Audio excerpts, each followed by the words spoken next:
Hello guys, Payel and ডোমনি লাইভে আপনাদের সবাইকে স্বাগত। তো আপনারা যে যেখানেই থাকেন, দূর দূরান্তেই থাকেন, ঈশ্বরের কাছে প্রার্থনা করি আপনারা সুস্থ সবল থাকবেন। তো আজকে আমি ব্লগটা এখান থেকেই স্টার্ট করছি। তো আমি প্রথমেই পাখাটা আগে ভালো করে পরিষ্কার করে মুছে নেব। আর যেহেতু বাবানের ছুটি, তাই সেরকম কোনো তাড়া নেই, বাবা অফিস যাবে, কিন্তু ভোর ভোর উঠে পড়েছি, তাই একটু ভাবলাম মোছামুছি করে ঝুলঝাড়টা কমপ্লিট করে নিই। অনেক দিন ঝুলঝাড়া হয়নি, তাই ঘরটাও ভীষণ ময়লা হয়েছে। আর এই জানালাটাও পরিষ্কার করে নিলাম, কারণ কয়েকদিন বৃষ্টিতে না ভীষণ ধুলো ঢুকেছে আর ময়লার জালে ভর্তি হয়ে গেছে জানালাটা। তো ওটা মুছে নিলাম। আর সকাল সকাল উঠলে না এই যে জানালাটা খুলে দিলে বেশ বাইরের আলো বাতাসটা ঘরে ঢোকে। আর আলো বাতাস ঘরে ঢুকলে না ঘরটা বেশ মনে হয় যেন হাওয়া বাতাস ভালো খেলছে, আর বেশ ভালোও লাগে। সকাল সকাল এই আলো আর হাওয়াটা ঘরে ঢুকলে বেশ দারুণ লাগে, কিন্তু মনটাও কিন্তু বেশ ভালো লাগে। তো আমি প্রথমে এখানে ঘরে ঝুল ঝেড়ে নিলাম। ঝেড়ে নিয়ে যেহেতু বিছানাতে ময়লা টয়লা পড়বে, তাই আমি চাদরগুলো তুলে দিয়েছিলাম। তারপর আবার চাদরগুলোকে এক এক করে সব পরিষ্কারভাবে পেতে নিলাম, নিয়ে ভালো করে ঝেড়ে নিলাম। নিয়ে এবার বালিশের ওয়ারগুলো পরিয়ে নিয়ে এবার আমি বিছানাটাকে গুছিয়ে নেব।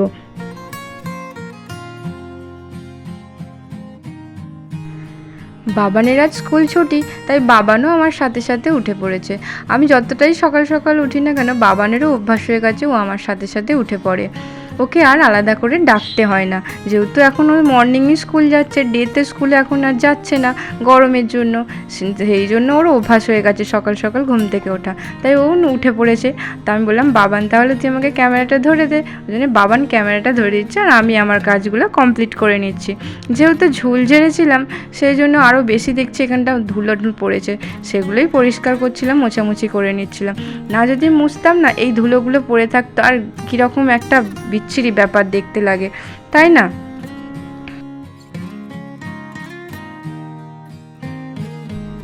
কাজগুলো সেরে আবার আমাকে রান্নার দিকে যেতে হবে। যেহেতু আমার বাড়িতে নিরামিষ আমিষের ব্যাপারটা আছে, সেই জন্য আর কি প্রবলেম হয়ে যায় সকালে। তাড়াহুড়োর মাঝে এই দুটো করতে করতে না আমি হিমশিম খেয়ে যাই, যে কখন কোনটা কী করবো ভেবে উঠতে পারি না।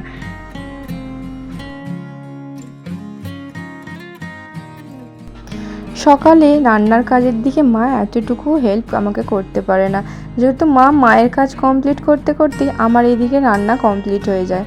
তাই মাকে আমি আর আলাদাভাবে বলতে পারি না যে আমাকে একটু রান্নার দিকে হেল্প করো।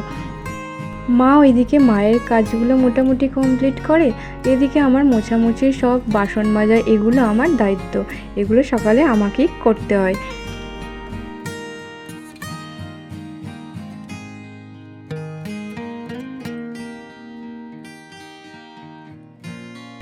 বাবান যখন ছোট ছিল তখন আমি উঠানটা ঝাঁট দিতে পারতাম, ধুয়েও দিতাম, কিন্তু এখন আর আমি এতটুকু সময় পাই না সকালে, তাই মাই উঠানটা ঝাঁট দিয়ে দেয়। এদিকে আমি ব্রাশ করে নিলাম, নিয়ে ফ্রেশ হয়ে চুল আঁচড়ে নিলাম। চুল আঁচড়ে এবার আমি চলে যাব রান্নার দিকে। আজ আমাদের রান্না হবে শাক চচ্চড়ি আর ডিমের কারি। একদিকে আমি ভাত বসিয়ে দিয়েছি, আর একদিকটায় আমি বড়িটা ভেজে নিলাম। বড়িটা ভেজে নিয়ে ওই তেলেই পাঁচফোড়ন দিয়ে দিলাম, দিয়ে আলু আর কুমড়ো দিয়ে কুমড়োটাকে এবার ভাজা করে নেব, হালকা ফ্রাই করে নেব। হালকা ফ্রাই করে নেওয়ার পর এতে আমি বটবটি, ডাঁটা, পটল আরও নানা রকম সবজি দিয়েছি, ওটা দিয়ে দেব। দিয়ে এবার ওটাও আমি নাড়াচাড়া করে নেব যতক্ষণ না কাঁচা গন্ধটা যায়। কাঁচা গন্ধটা যাওয়ার পর ওতে আমি একটু আদা পেস্ট দিয়ে দেব। আদা পেস্ট দিয়ে দেওয়ার পর আমি ওটাকে ভালো করে ফ্রাই করে নেব। ভালো করে ফ্রাই করে নিয়ে এবার যা যা মশলা লাগে, ধনে গুঁড়ো, জিরে গুঁড়ো, লঙ্কা গুঁড়ো, হলুদ গুঁড়ো, এই সব রকম মশলা দিয়ে আমি ভালো করে কষিয়ে নেব। কষিয়ে নেওয়ার পর আমি ওতে শেষে শাকটা দিয়ে দেবো, দিয়ে কিছুক্ষণ নেড়ে জল ঢেলে দেবো, তাহলেই আমার শাক চচ্চড়ি রেডি হয়ে যাবে। আগে আমি মায়ের নিরামিষ রান্নাটা করে নিয়েছিলাম, বেগুন ভেজে নিয়েছিলাম, কুমড়ো ভেজে নিয়েছিলাম, আর এই চচ্চড়িটা বাকি ছিল, আর ডালটা বাকি ছিল, তাহলে আমার এদিকে নিরামিষ রান্নাটা কমপ্লিট হয়ে যাবে। এগুলো হয়ে যাওয়ার পর আমি তারপরে আবার আমিষ রান্নাটা করব, সেই জন্য আগে নিরামিষ রান্নাটা চাপিয়ে নিলাম, যেহেতু মা খাবে। আগেই বলেছিলাম মা নিরামিষ খান, আমিষ খান না, সেই জন্যই আগে আমি নিরামিষটা রান্না করে নিই।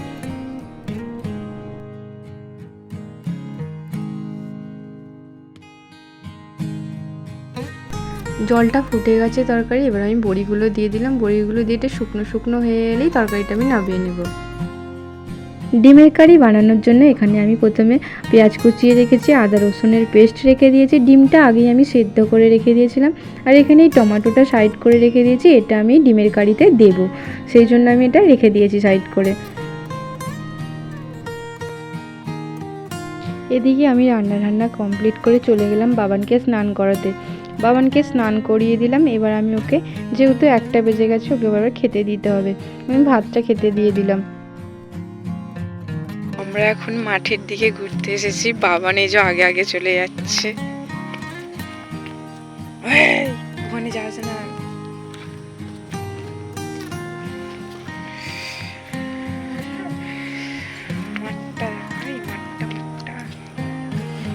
আমাদের বাড়ির কাছে এই যে জলাটা, দেখুন জলাটা কত সুন্দর দেখতে।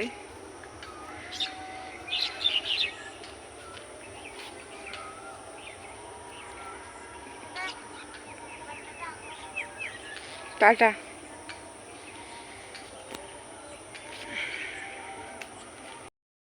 বাবানের হনুমান হয়েছে, পাঁচিলের উপরে উঠে বসে আছে বাবান।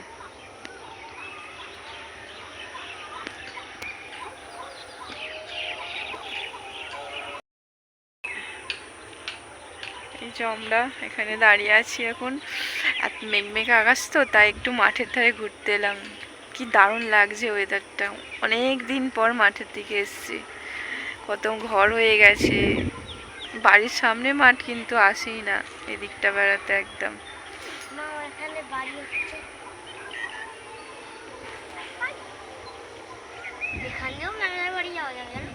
নামের বাড়ি, হ্যাঁ।